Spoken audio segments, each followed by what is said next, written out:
I had disliked a lot of things that he was saying, and how he was acting, being that, I'm a real individual. I just felt like, we was all cool at one point in time. And now remember this. Sounds familiar. No. I was older than Canelo is when I beat Canelo.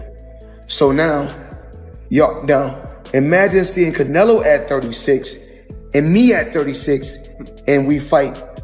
4 world champions, 5 divisions conquered, best defender of all time, right? Bud Crawford surpasses him in accolades because of the undisputed in 3 divisions. Both of them are fighters that fought great into their late 30s. However, Floyd has a deeper resume than Bud Crawford. In a live interview, Terence Crawford addressed Floyd Mayweather and his own legacy with full confidence. He stated that Floyd's time in boxing has already passed, making it clear this is his era now. Crawford emphasized that Mayweather's reign has ended and the focus should be on him as the present face of the sport. Speaking with certainty, he positioned himself as the fighter carrying boxing forward for today's generation. Because for Jake and Tyson and some people like the likes of Carl Froch viewed that as an endorsement. Like, look, man, I'm just working. It's a big opportunity to be on Netflix. I didn't put the fight together. I'm not paying these guys.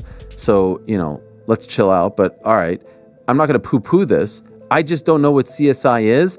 And the way it was presented made me think that there was like a secondary press release to come, that they'll be involved in like some sort of like virtual boxing thing. Like, it just didn't seem real. You know why it didn't seem real? I'll tell you why. There's no date attached to it. There's no venue attached to it. Forget rules, exhibition, not exhibition, weight. I mean, here's a guy who fought a heavyweight fighting forget all that. These things can get figured out, the fine details. The fact that it was announced, why announce something with no date or location attached to it? What's the point? Unless you're just trying to get people excited and trying to get them, trying to get some investors or something like that. But maybe also testing the waters. If the response was overwhelmingly positive, maybe you go, okay, we move forward. If the response is muted or negative, maybe you go, okay, we're not going to actually do this. You lob it out there as a way to poll the public, and then make an adjustment. So you don't think it happens? I do not think it happens. I just don't think there will be enough interest. I know they have huge name value.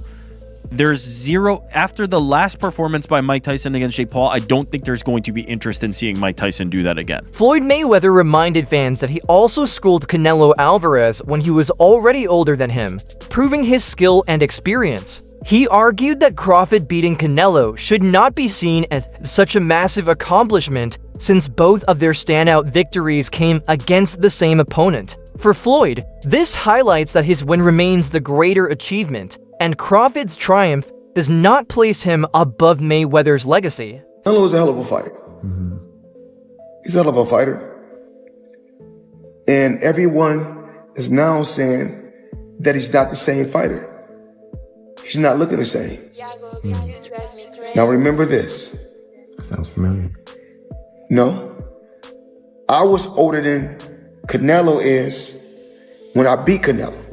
So now imagine seeing Canelo at 36 and me at 36 and we fight.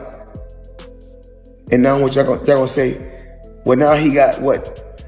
I don't know how many fights he got. Some analysts argue that Terence Crawford cannot yet be compared to Floyd Mayweather because he lacks the flawless 50-0 record Floyd proudly holds. They believe that to truly surpass Mayweather's greatness, Crawford must do more than simply beat opponents like Canelo Alvarez. One suggestion often repeated is that Crawford should move up in weight and take on David Benavidez, a dangerous and physically imposing fighter. Beating Benavidez would not only prove Crawford's fearlessness, but also show he can conquer an opponent many consider one of the toughest challenges in boxing today. Without such a victory, experts insist Crawford will never be remembered on the same level as Mayweather despite his current achievements. You look at Floyd's record, right? Floyd's legacy is 50-0, 24 world champions, 5 divisions conquered, best defender of all time, right? Bud Crawford surpasses him in accolades because of the undisputed in 3 divisions. Both of them are fighters that fought great into their late 30s. However, Floyd has a deeper resume than Bud Crawford, but both of their best wins are Canelo Alvarez. Canelo was a younger, greener Canelo when Floyd beat him. Bud beat an older, slower, but more seasoned Canelo. Now, Bud's not going to surpass Floyd because of the record. He's not going to make 50-0. Bud has to separate himself. What he has to do is do something that Floyd didn't do. Take on the challenges that people were scared for you to take. Just that's what separates Leonard and Duran from the rest. If Bud Crawford beats David Benavidez, he will surpass Floyd Mayweather as far as on the all-time list. As of right now, if Bud Crawford retires, I would have him somewhere around the top 5, top 6. Trainer Robert Garcia has a different perspective.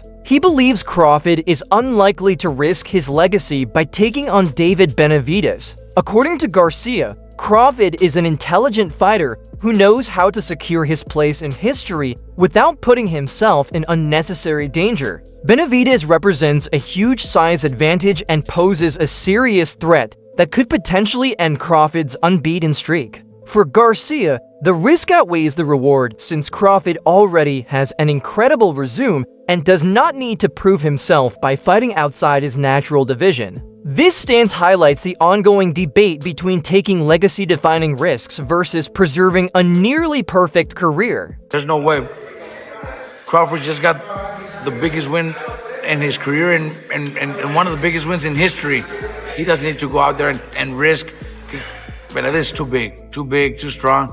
We don't want to see a champion do so much and accomplish so much and then end his career with a bad choice, a bad fight that he shouldn't take. I wouldn't do it. Jeff Mayweather, the uncle of Floyd, also shared his view that while Terence Crawford clearly outboxed Canelo Alvarez, it should not be seen as the ultimate measuring stick. He pointed out that Canelo was not the same fighter he once was, noting Alvarez no longer landed punches with the same sharpness or power. Jeff explained that before this fight, many doubted Crawford and criticized his level of competition. But even after defeating Canelo, some still downplay his achievement. According to Jeff, the victory was impressive but must be measured with context. Since Canelo was not at his absolute prime, the win does not automatically elevate Crawford beyond all criticism.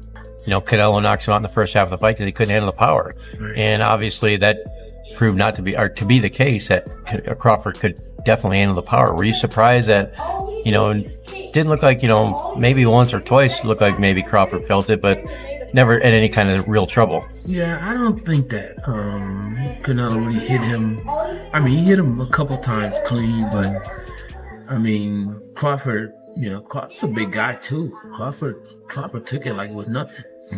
I mean, and he hit Canelo a few times. I mean, and Canelo took it as well. So I mean, basically, at the end of the day, I mean, they both took decent shots from each other, but Crawford just didn't get hit as much as Canelo did. Do you think that was, a case of, you can't, Canelo's a guy that's not out there throwing huge combinations. That he's, more of a, punch at a time kind of guy, and that's not going to work against someone as slick and talented as Bud Crawford. Yeah, I agree. I mean, basically, Canelo was looking for just one big shot, trying to land a big shot on Crawford, but Crawford wasn't having it. And Crawford at times would say, I guess he would say to himself, I need to, do a little more work. And basically, and it seemed like he just did that, and he would let his hands go. That's it for today's video. Stay tuned.